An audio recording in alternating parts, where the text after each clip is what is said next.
Although the shift from Phase 1 to Phase 2 clone armor, occurring roughly halfway through the Clone Wars, was very noticeable, there's not a lot of discussion about what the new line of armor actually offered. Most quite reasonably assume that it was generally better, and while that is true, I thought it'd be interesting to track down the actual improvements offered by the Phase 2, and I've identified two major changes between the armor lines, which we'll discuss today. The first improvement was in the area of flexibility and just generally design. The old StarWars.com article on clone troopers had a nice description of the Phase 1, which was taken almost verbatim from several visual dictionaries. Pay attention specifically to the end. The first series of clone trooper armor, designated Phase 1 armor, consisted of 20 form-fitted plastoid alloy composite plates sealed to a temperature-controlled body glove via magnetomic Gryption panels. Jango Fett's Mandalorian heritage influenced the design of the armor, as seen in the T-shaped visor plate. The Kaminoans' aesthetic is also visible in its stark coloration and detailing. As the Kaminoans are not fully versed in human ergonomics, the armor was uncomfortable to sit in,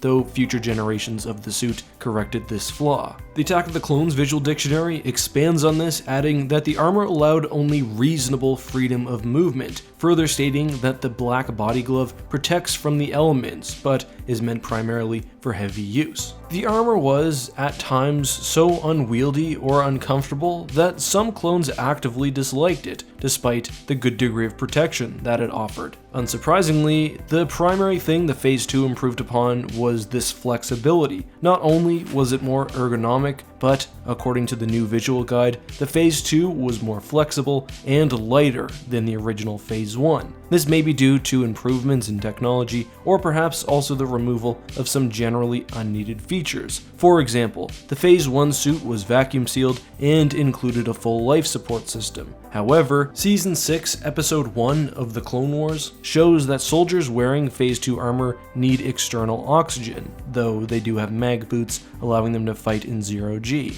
I wouldn't be surprised if the standard Phase 2 was stripped down of some redundant or unnecessary components, which would be added in for specialist roles. And this is all about modularity and effectiveness. We'll get back to this in a minute, but I'd just like to summarize this point. One of the main benefits of the Phase 2 was a general greater flexibility, brought on by likely improvements in material weight and design. These changes, especially the more functional design, would have been largely led by clones and the experiences they shared from their time on the battlefield. And although the Kaminoans actually manufacturing the suits is sort of weird to me, especially where almost everything else for the Republic Army was outsourced, having the species that created and controlled the training for the clones able to respond to these realities of the war is kind of nice. The second main benefit of the Phase 2 was its degree of customization options, and the fact that it generally allowed specialized soldiers to be much more effective. And this reflected a better understanding of the nature of war and a realization of the seriousness of the separatist threat.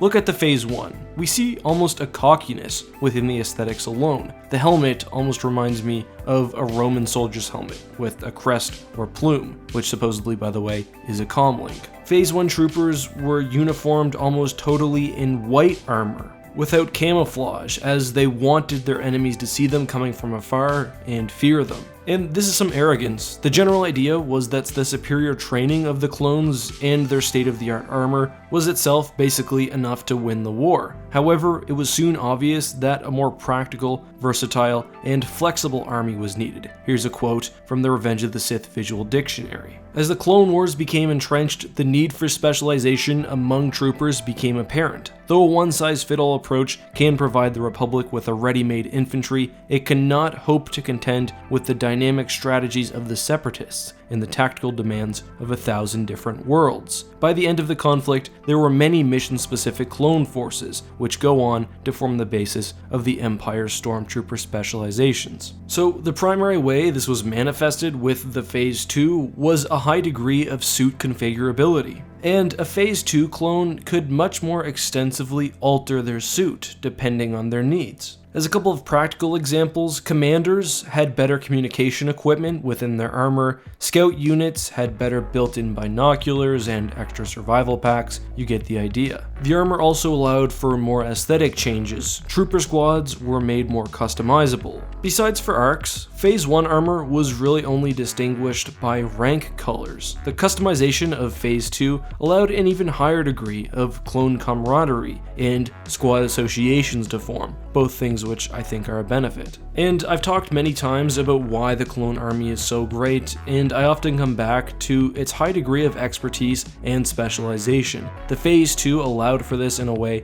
that the Phase 1 just did not. Other than those two features, various sources have mentioned that the Phase 2 has better visor equipment, a more miniaturized but effective comm system, and was generally more hardened to laser bolts. But that's all for today on this topic. Did I miss something? Which do you prefer, the Phase 1 or the Phase 2?